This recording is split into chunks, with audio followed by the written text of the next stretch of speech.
मैं एक बहुत ही गंभीर मसले पे आज आपसे बात करना चाहता हूँ। मैं आपके सामने कुछ किस्से जो सिर्फ चंद दिनों में बने गुजरात में, लगातार घटनाएं बढ़ती जा रही हैं और प्रधानमंत्री खुद गुजरात से हैं। ना तो उनका ट्वीट कुछ बोलता है, ना वो खुद कुछ बोल रहे हैं। ना दिल्ली के गलियारों तक उन पीड़ितों की आवाज़ पहुंच रही है। तो मैंने सोचा कि इन कुछ हकीकतों को आपके सामने रखूं और आपसे भी विनती है कि इन हकीकत को देश के सामने आप ज़रूर रखें। 2 दिन पहले गुजरात के दाहोद डिस्ट्रिक्ट के सिंगवड तालुका के अंदर तोरणी छोटा गांव है, जहां पे प्राइमरी स्कूल थी। इस प्राइमरी स्कूल में गरीब बच्चे जाते हैं, गवर्नमेंट स्कूल है। सुबह स्कूल का प्रिंसिपल एक बच्ची के घर के सामने गाड़ी रोकता है, माँ को उसकी कहता है कि मैं स्कूल जा रहा हूं, तुम्हारी बेटी को मेरे साथ बिठा दो गाड़ी में। 6 साल की बच्ची, फर्स्ट स्टैंडर्ड में पढ़ने वाली बच्ची। अब गुरु कह रहा है, शिक्षक है, प्रिंसिपल है। हमारे वहां तो ये कहा जाता है कि गुरु गोविंद दोनों मिलिए साथ, किसको पहले लागू पाऊं, बलिहारी गुरु आपकी जो गोविंद भयो आज। ईश्वर से भी गुरु का स्थान बड़ा है, ये मानने वाला हमारा समाज। मां ने उस 6 साल की बेटी को प्रिंसिपल की गाड़ी में बिठा दिया। गाड़ी आगे लेकर जाके प्रिंसिपल उसके ऊपर बलात्कार करता है। 6 साल की बच्ची वो चीखने और चिल्लाने लगती है तो उसका गला घोंट के उसी गाड़ी में वो मार देता है। और उसके बाद खुद स्कूल जाता है गाड़ी लेके, लाश को गाड़ी में ही रखता है। और शाम को जब सब निकल जाते हैं, उस वक्त पे गाड़ी में से उस 6 साल की बेटी उसकी लाश को क्लासरूम के पीछे की दीवार के पास रख देता है और उसकी स्कूल बैग उसी के क्लासरूम के बाहर दरवाजे के पास रख के गाड़ी लेके चला जाता है। ये राक्षसी कृत्य करने वाला अपने आप को समाज सुधारक कहलाता है। मैं इसकी फर्स्ट पिक्चर आपको दिखाता हूं, जो जिसने इस बेटी के ऊपर बलात्कार करके उसके फर्स्ट, आगे जाइए, आइए, ये है जिसने ये किया। देश को चाल चलन और चरित्र के उपदेश देने वाला ये स्कूल का प्रिंसिपल, जिसने 6 साल की बेटी के ऊपर बलात्कार और मर्डर किया।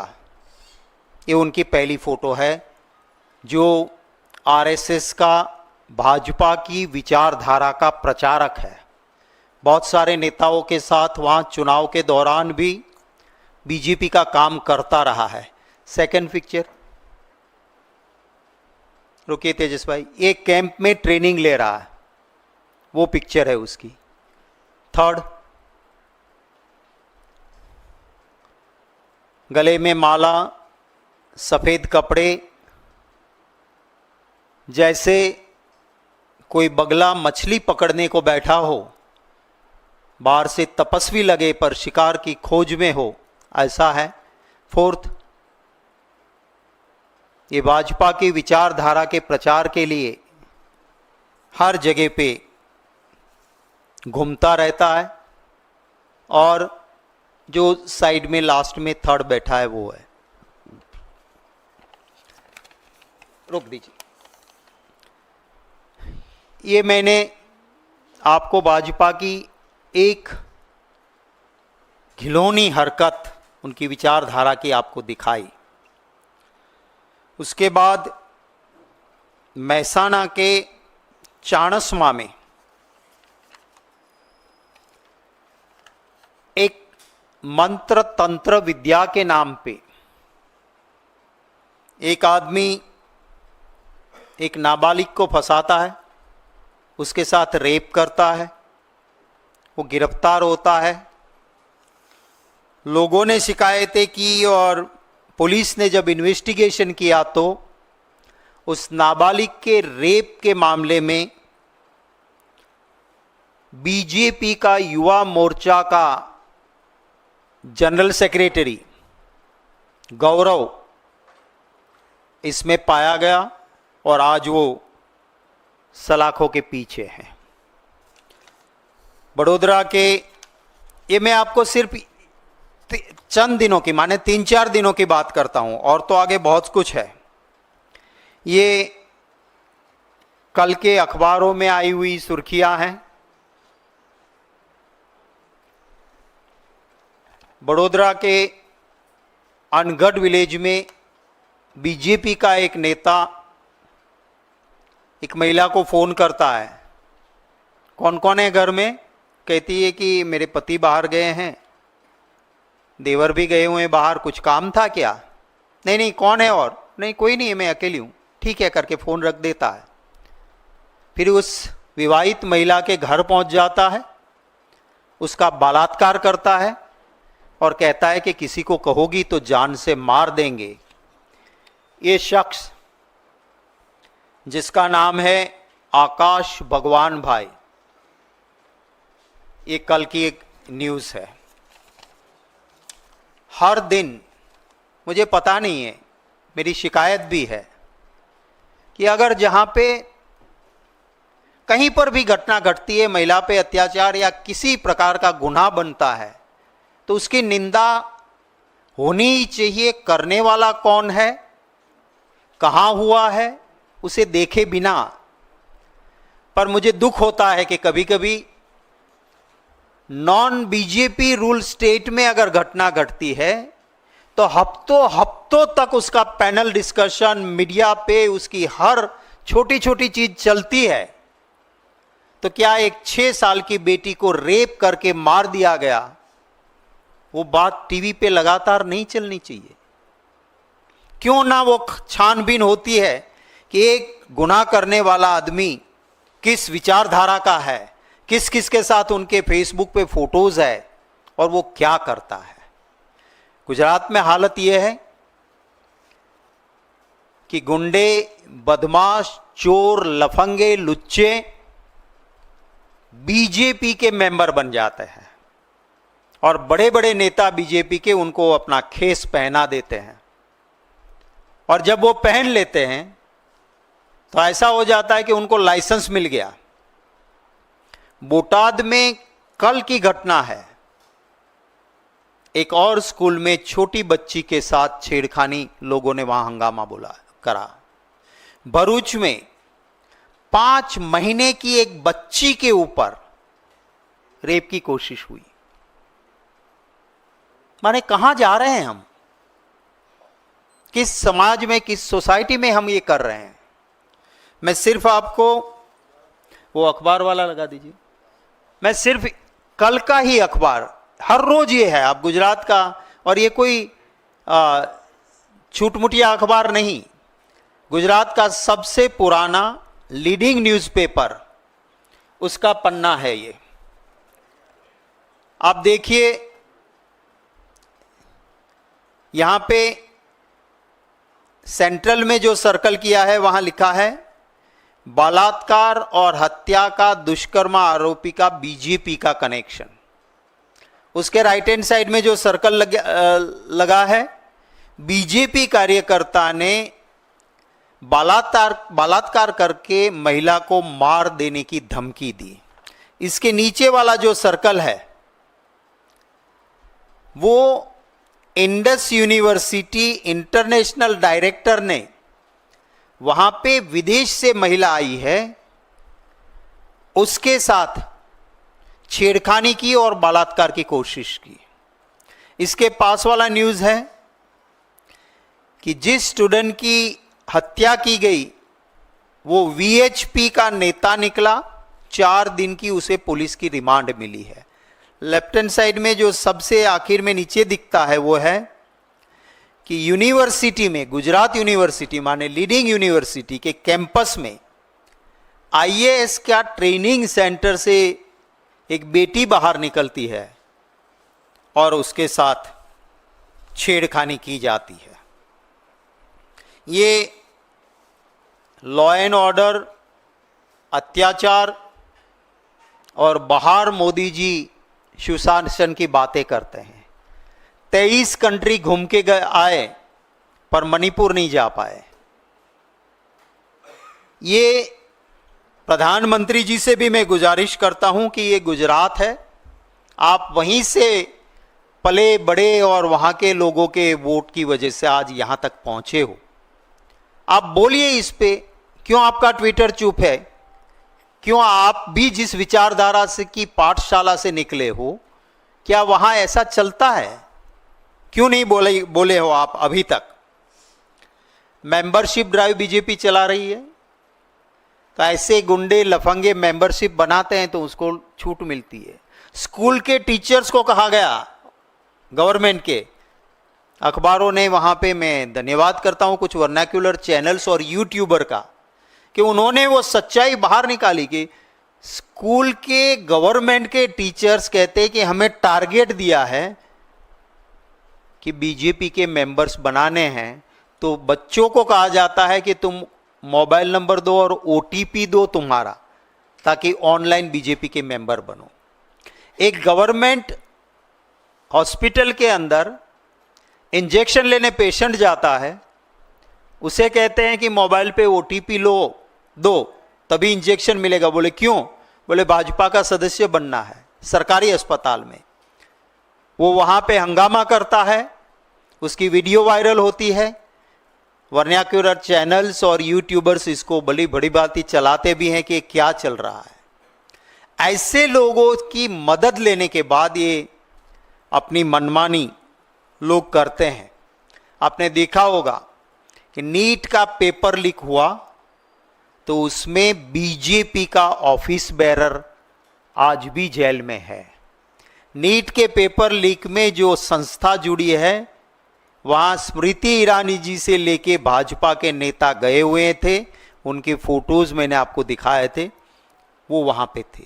सूरत में से ड्रग्स मिलता है और ड्रग्स में जो पकड़ा जाता है वो भाजपा का ऑफिस बेरर निकलता है। तो ऐसे लुच्चे लफंगों को बीजेपी के ऑफिस बेरर्स बना के ये हालत हुई है। आपके कोई सवाल होंगे तो उनका स्वागत रहेगा, पर एक बात और कहता हूं कि कांग्रेस पार्टी जनता के इस दर्द को 2 दिन से दाहोद में हम रैली निकाल रहे हैं। कल सुबह 11 बजे अहमदाबाद में पालड़ी से हमारे प्रदेश कांग्रेस कार्यालय से, जहाँ पे विवेकानंद जी का स्टैच्यू है टाउन हॉल के पास, वहाँ तक की एक लंबी रैली निकाल के सड़कों पर भी हम ऐसे गुंडों को फांसी की सजा मिले, जल्द मिले, इसलिए नहीं क्योंकि उन्होंने बीजेपी की विचारधारा की ट्रेनिंग ली है, उसको बख्शा ना जाए, उसके लिए हम कल रैली निकालेंगे। हर डिस्ट्रिक्ट में भी महिलाओं पे हो रहे अत्याचारों के खिलाफ हम आवाज़ ज़रूर उठाएंगे। आपके कोई सवाल होंगे उनका स्वागत रहेगा। हमारा कांग्रेस ऑफिस आश्रम रोड पे पालड़ी में जो है, वहाँ से निकल के विवेकानंद जी का स्टैच्यू है टाउन हॉल के सामने, वहाँ तक कल सुबह 11 बजे हमारी रैली निकलेगी। हमारे दाहोद में मैं धन्यवाद करता हूँ, काफ़ी लोग जो मेरे कांग्रेस पार्टी के सदस्य नहीं थे, पर क्योंकि एक इतनी घिनौनी हरकत हुई है, लोग स्वयं भू रोड पे निकले। मेरी तो आप लोगों की ये कैमरे की आंखों से भी फरियाद है कि नेशनल टीवी कोई इसको नहीं दिखा रहा, नेशनल टीवी पे इसकी डिबेट नहीं होती है। अगर यही कांग्रेस के या किसी इंडिया ग्रुप के रूलिंग वाले स्टेट पे होता और हमारी विचारधारा से जुड़ा या हमारा कोई आदमी होता तो सबको कठेरे में खड़ा करती मीडिया। मेरी गुजारिश है कि ऐसे हादसे जो गुजरात में हो रहे हैं उनको भी तवज्जो जरूर मिले। हाँ, हर जगह पे होगा। शक्ति जी, देश के सबसे सुरक्षित राज्यों में गिने जाने वाले गुजरात में अब लगभग 6 बलात्कार रोज होते हैं। पिछले 3 सालों में 6,524 बलात्कार घटनाएं हुई, 95 गैंगरेप घटनाएं हुई और विधानसभा के आंकड़ों के अनुसार अब तक बलात्कार के 194 अपराधी पकड़े नहीं जा सके हैं। पुलिस पूरी तरह विफल रहती है। आप चूंकि प्रमुख विपक्षी दल गुजरात में, क्या कहेंगे? बिल्कुल ये बात सही है और एक गुजराती होने के नाते मुझे इस बात का दर्द भी है। महात्मा गांधी जी की ये जन्मभूमि है। गुजरात में पहले कोई कानून नहीं था कि 12 बजे नवरात्रि में गरबा बंद होता था। हमारे वहाँ प्रभातिया कहते हैं, माने सुबह तक नवरात्रि में दांडिया रास बच्चियाँ, बेटियाँ, माँ बहनें लेती थी और रात को 2 बजे 3 बजे अकेली साइकिल पे बैठ के घर जाती थी। कभी इस तरह के हादसे नहीं होते थे। ये मैंने विचारधारा दिखाई, जिस तरह से वहाँ पार्टी चल रही है, आपने सही आंकड़े दिए हैं। हर दिन ये घटनाएं घट रही है और आरोपी क्यों नहीं पकड़े जाते हैं? क्योंकि बीजेपी का मेंबर बन जाओ, बीजेपी का खेस पहन लो, बीजेपी के मेंबरशिप्स बनाते रहो, बीजेपी के नेताओं के साथ रिलेशन बना लो, चंदा दो, फिर कुछ भी धंधा करो। यही वजह है कि जो गुजरात पूरे देश में सबसे सलामत राज्य माना जाता था, आज वहाँ छोटी बेटी से लेके शादीशुदा माँ तक कोई सुरक्षित नहीं है। ये हालत गुजरात की है। ड्रग्स, हमारे वहाँ टोबैको खाना भी बड़ा अपराध माना जाता था। लोग टोबैको सामने नहीं खाते थे, तंबाकू नहीं खाते थे, कोई वो भी मानते थे कि नहीं बड़ा गुनाह हो गया, नहीं खाना चाहिए, व्यसन है, ये वाइसिस है। लेकिन आज देश में सबसे ज़्यादा ड्रग्स कहीं पकड़ा जाता है तो गुजरात में अदानी के मुंद्रा पोर्ट से जो पकड़ा गया, सूरत से पकड़ा गया, तो बीजेपी का नेता वो पाया गया उस ड्रग्स के सप्लाई में। तो ये हकीकत है, ये दुख की बात है, पर ये सच्चाई है।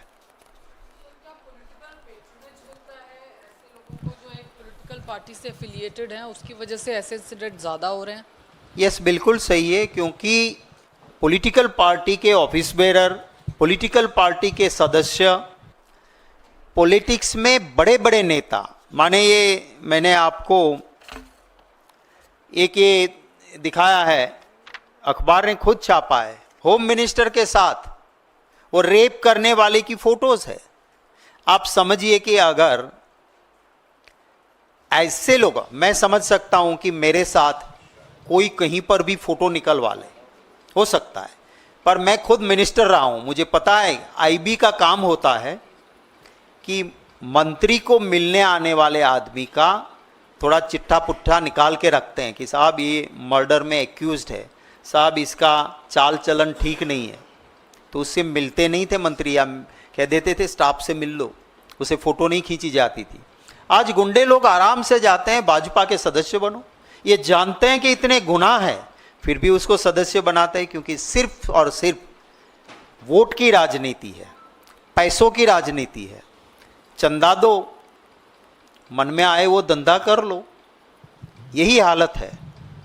सबसे ज़्यादा इल्लीगल जो पान में आप सुपारी खाते हो ना, वो हमारे वहाँ इसके ऊपर बाहर के देशों में सस्ती है या कस्टम ड्यूटी ज़्यादा है। दरिया किनारे पे बीजेपी के नेता सुपारी लाते हैं। आपने कहीं नहीं देखा होगा डुप्लीकेट डीजल। गुजरात में पंप लगे हैं डुप्लीकेट डीजल्स के, 60 रुपये में डीजल मिलता है वो, और पूरा बाकायदा पंप लगा होता है, देते हैं और पूरा हफ्ता ऊपर तक जाता है। जब मेरे जैसा कोई वीडियो करके देता है, पूरा प्रूफ देते हैं, तो इक्का दुक्का केस करते हैं, फिर उसमें कुछ होता नहीं है क्योंकि पैसे खाते हैं। तो सारी ये प्रवृत्ति की जड़ जो है वो पॉलिटिकल विल नहीं है गुंडागिर्दी या गुनाह को रोकने की। पॉलिटिकल मंशा यही है कि मेरा शासन बना रहे, मेरा घर हरा भरा रहे, कोई बच्ची मरे, कोई माँ मरे, कोई बेटा मरे तो मरे, मुझे उससे कोई लेना देना नहीं। ये भाजपा की राजनीति है। सर, इससे हटके एक सवाल है। ये बीजेपी का करीब 28 साल का जो लंबा जो इनकम्बेंसी है, तो नेचुरली कोई भी पार्टी हो तो वो इस तरीके की निरंकुशता आएगी। लेकिन बाकी जो चेक एंड बैलेंस जो ऑर्गन है, आपने बड़ा अच्छा एग्जाम्पल दिया कि नेशनल मीडिया इस पे डिबेट नहीं चलाता, जबकि ये पैन इंडिया ये घटना घटती है, पॉलिटिकल रंग देकर मीडिया किसी खास को टारगेट करता है और किसी को बचाता है। तो क्या आप ये बताएंगे कि नेशनल मीडिया क्यों नहीं कर रहा है, उसके कारणों के पीछे के कारण क्या है? मैं अगर कहूँ मीडिया को संवैधानिक दर्जा नहीं होना, इसका बड़ा कारण है कि मीडिया पार्टीजन बन जाता है, गुटों में शामिल होता है। तो क्या कांग्रेस पार्टी मीडिया को एक अलग स्टैंड देने की वकालत करेगी? जी देखिए, मैं गुजरात से आता हूं और मोदी जी मुख्यमंत्री थे, तब विरोधी दल का नेता रहा। वो जब सिर्फ प्रचारक के तौर पे उधर घूमते थे, तब से उनके चाल चलन चरित्र को जानता हूं। मैं मीडिया को दोष नहीं दे रहा हूं, क्योंकि बीजेपी इस तरह से कैप्चर कर रही है हर क्षेत्र को। आप यहां से पूरी स्टोरी लेके जाओगे, आपका दिल भी दुखेगा, कोई भी इंसान होगा दुखेगा कि ये चलनी चाहिए स्टोरी।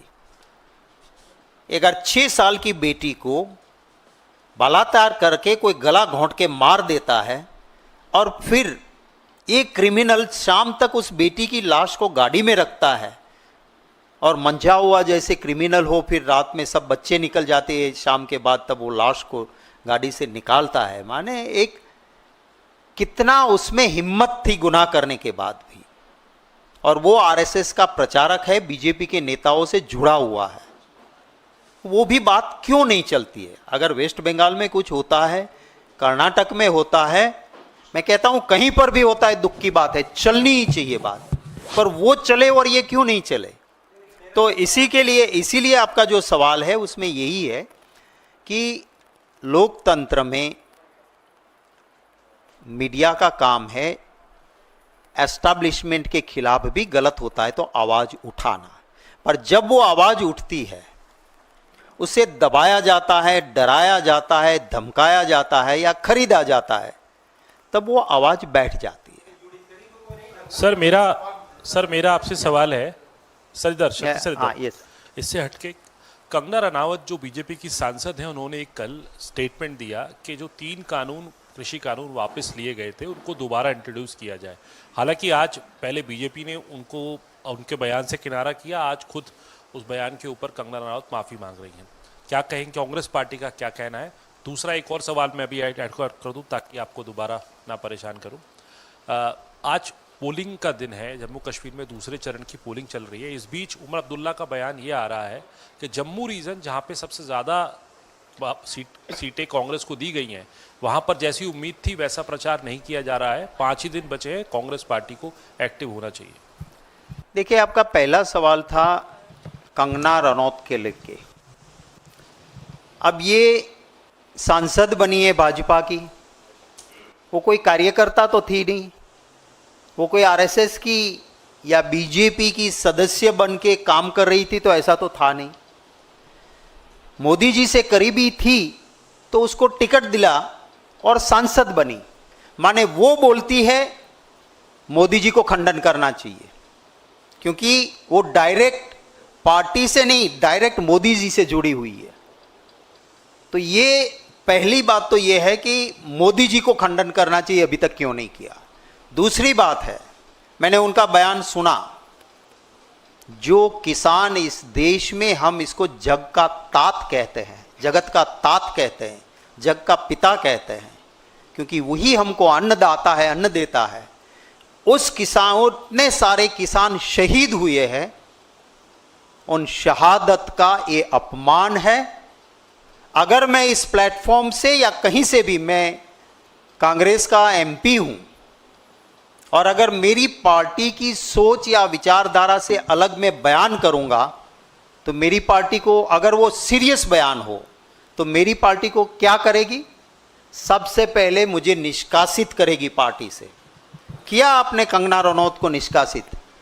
तो ये मेरा सवाल है कि आप ये किनारा कर देते हो बयान से, आप ही कहलवाते हो पहले, फिर किनारा कर दिया, तो क्या इससे आप उसे क्लीन चिट दे दोगे? अगर आप इसकी बात से सहमत नहीं हो, और ये पहली बार नहीं है, ये पहले भी बोली थी कि 100-100 रुपया लेके वहाँ महिलाएं बैठती है किसान के आंदोलन में करके, इस देश की महिलाओं का, किसानों की माँ बेटियों का अपमान करने वाली भी यही थी। क्यों आप उसे नहीं निकाल रहे हो? निकालो। अरे मोदी जी, आपके पर्सनल लेवल पे कोई लाइकिंग डिसलाइकिंग हर इंसान का होता है, नो प्रॉब्लम, पर एक एमपी भारतीय जनता पार्टी की किसानों को अपमानित करती है, और इसका मतलब तो ये भी हुआ कि आप भी चाहते हो कि एक माहौल बने देश में। जो काम आप नहीं कर पाए, अपने दोस्तों के लिए वो 3 काले कानून आप ला रहे थे, हालत ऐसे हो गए, आपकी कुर्सी डगमगाने लगी, तब आपने वो 3 काले कानून वापिस लिए। ये मंशा आपकी दिख रही है कि फिर से 3 काले कानून लाना चाहते हो, और इसीलिए अपने चट्टों बट्टों से ये बुलवाते हो। मांग है मेरी कि इसको बीजेपी निष्कासित करे पार्टी से, और अगर नहीं करती है तो लाउड एंड क्लियर इस देश में मैसेज यही है कि मोदी जी और भाजपा इस देश के किसानों की शहादत का अपमान कर रहे हैं, इस देश के किसानों को अपमानित कर रहे हैं, और अपने दोस्तों को मालामाल करने के लिए साजिश बना रहे हैं कि वो 3 काले कानून फिर से वापस लाना चाहते हैं। जो आपका दूसरा क्वेश्चन था, उस पर मैंने एग्जैक्टली स्टेटमेंट नहीं देखा है, और बिना पूरा स्टेटमेंट और हकीकत देखे किसी बात पे कूद पड़ना मुझे ठीक नहीं लगता है। हमारे वहाँ के नेता या हमारे प्रभारी इसके ऊपर ज़रूर ज़रूरत होगी तो कोई रिएक्शन होगा। राहुल गांधी जी जम्मू कश्मीर गए थे, खरगे साहब गए थे, आज भी वहीं पर लगे हैं। पूरी पार्टी और इंडिया गठबंधन एकजुट होके लड़ रहा है, और मुझे पूरा विश्वास है कि जिन कश्मीरियत को पॉलिटिकल फ़ायदे के लिए बीजेपी ने परेशान किया है, वो कश्मीर के वोटर बीजेपी के झांसे में नहीं आएंगे, और इंडिया गठबंधन की दोनों राज्यों में तगड़े बहुमत के साथ जम्मू कश्मीर में भी और हरियाणा में भी सरकार बनेगी, ये साफ दिखता है। सर यहाँ जाके यहाँ हूँ। निशिकांत दुबे ने एक खत लिखा है वक्फ बोर्ड को लेकर के गृह मंत्री को कि गृह मंत्रालय को जांच करनी चाहिए कि 1.25 करोड़ के आसपास कैसे मेल आ गए या संस्तुतियां आ गई वक्फ बोर्ड की जो जेपीसी चल रही है उसमें। इसके पीछे कहीं ना कहीं कोई साजिश है, कोई इंटरनेशनल साजिश है, कुछ ना कुछ गड़बड़ है।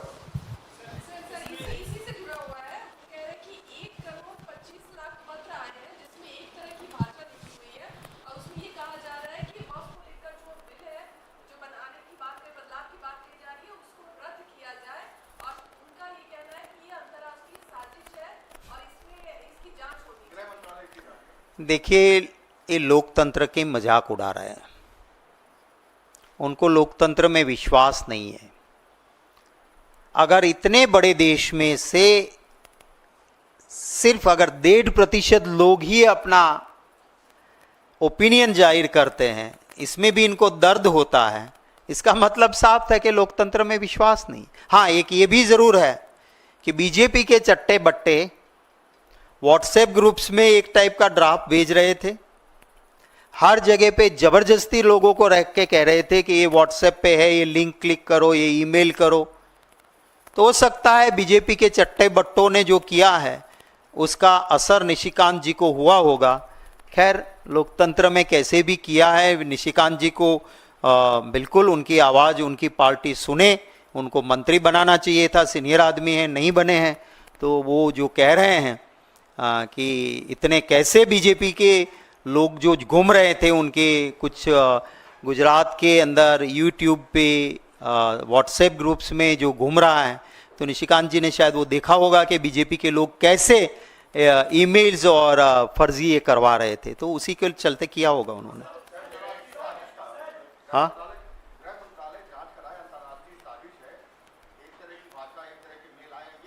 मुझे लगता है कि अंतर्राष्ट्रीय लेवल पे इसलिए शायद कहते होंगे क्योंकि जहाँ जहाँ मोदी जी जाते हैं वहाँ बहुत सारे इंडियन डायस्पोरा भी होता है, तो वहाँ के लोगों ने भी इसमें किया हो ऐसा लगता है, तो शायद इसलिए उन्होंने वो भी कहा हो।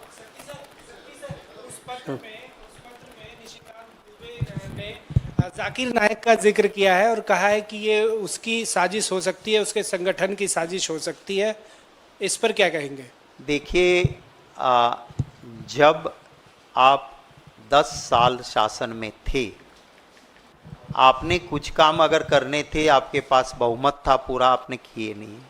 ये सिर्फ ऐसे इश्यू को जिंदा रखने चाहते हैं क्योंकि जो बीजेपी के लोगों की कमजोरियां, कमियां और गुनाह है, लोग देश में महंगाई, बेरोजगारी, परेशान है उनसे, लोगों को नौकरियां चाहिए, नहीं मिल रही है, तो भ्रष्टाचार, भय मुक्त भ्रष्टाचार हो रहा है।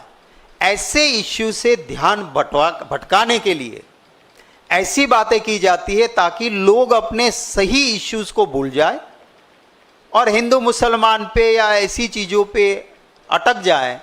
ये एक सोची समझी भाजपा की साजिश है, पर देश के लोग भोले जरूर है, पर इनके ऐसे इश्यूज पे, रियल इश्यूज को छोड़ के देश की जनता नहीं जाएगी। सर, मेरा एक सवाल है कि गुजरात में आपके साथ व्यापारी वर्ग क्यों इतना नहीं जुड़ रहा है? व्यापारी वर्ग, उद्योग, क्योंकि इतने साल से है, कुछ ना कुछ टैक्स के इशू हैं, आप उनके धरातल तक क्यों नहीं पहुंच पा रहे हैं? देखिए, आपने देखा होगा, अभी मैं खुद भी गया था, मुकुल वासनिक जी भी थे, हमने बड़ौदा में रैली रखी। व्यापारी लोग, कॉमन लोग हमारे साथ बहुत जुड़े और उनके नुकसान के लिए हमने आवाज़ उठाई, उसका समर्थन भी मिला।